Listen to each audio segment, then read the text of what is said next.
Hello friends, നമ്മളിന്ന് LCM ആണ് നോക്കണേ. ലെസ്സാഗു എന്നാണ് LCMനെ മലയാളത്തിൽ പറയുന്നതെന്ന് എല്ലാവർക്കും അറിയാമല്ലോ.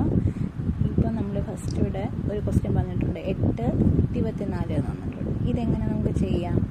ഇവിടെ ഇങ്ങനെ രണ്ട് നമ്പർ തന്നിട്ട് നമുക്ക് LCM കാണാൻ പറഞ്ഞാൽ ഞാൻ അതിനാണ് മനസ്സിലാക്കാൻ ഇവിടെ എഴുതി വെച്ചിരുന്നത്. വലിയ സംഖ്യയായിരിക്കും LCM, അതായത് 8-24 ഇങ്ങനെ വരുമ്പോൾ നമ്മളത് നോക്കിയിട്ട് ഇതിലേതാണോ വലുത് വരുന്നത് അതായിരിക്കും നമ്മളെ LCM വരുന്നത് 24. അതെങ്ങനെ നോക്കുന്നതെന്ന് വെച്ചാൽ നമുക്ക് 8 കൊണ്ട്, അതായത് ഈ ചെറുത് കൊണ്ട് 24നെ ഫുള്ളായിട്ട് ഡിവൈഡ് ചെയ്യാൻ പറ്റുമെന്ന് നോക്കണം. ഡിവൈഡ് ചെയ്യുമ്പോൾ നമുക്ക് 0 ആണ് കിട്ടുന്നത്, റിമൈൻഡർ 0 ആണ് വരുന്നതെങ്കിൽ നമുക്കവിടെ LCM നോക്കുമ്പോൾ കറക്റ്റ് ആയിരിക്കും. LCM 24 ആയിരിക്കും.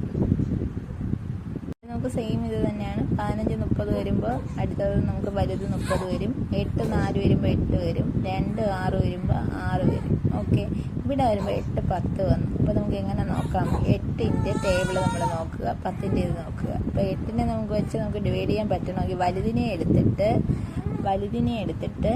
ഈ വലുതിൽ നമുക്ക് 10 കൊണ്ട് എന്തായാലും 8നെ നമുക്ക് പോവില്ലല്ലോ. അപ്പോൾ 10 അതിൻ്റെ ഇത് നോക്കുമ്പോൾ 20, 30, 40. 8ൻ്റെ ടേബിളിൽ 40 വന്നാൽ നമുക്ക് 8-5 40. അപ്പോൾ അങ്ങനെ വരുമ്പോൾ നമുക്ക് വെട്ടിപ്പോവും.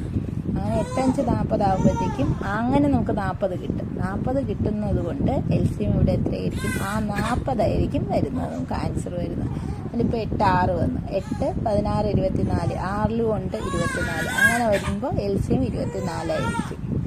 ഇവിടെ നമുക്ക് ഈ ക്വസ്റ്റ്യൻ നോക്കാം. 15-10 തന്നിരിക്കുന്നത്. ഇവിടെ നമ്മൾ ഇങ്ങനെ നോക്കിക്കഴിഞ്ഞാൽ നമുക്ക് ശിഷ്ടം വരും. അപ്പം നമുക്കത് ശിഷ്ടം ഉള്ളത് പറ്റത്തില്ല. അപ്പം 15ൻ്റെ അടുത്ത ഗുണിതം ഏതാ? 30ആണ്. 30നെ നമുക്ക് 10 കൊണ്ട് ഡിവൈഡ് ചെയ്യാൻ പറ്റും. അപ്പം അങ്ങനെ വരുമ്പോൾ LCM ഏതായിരിക്കും വരുന്നത്? 30 ആയിരിക്കും വരുന്നത്.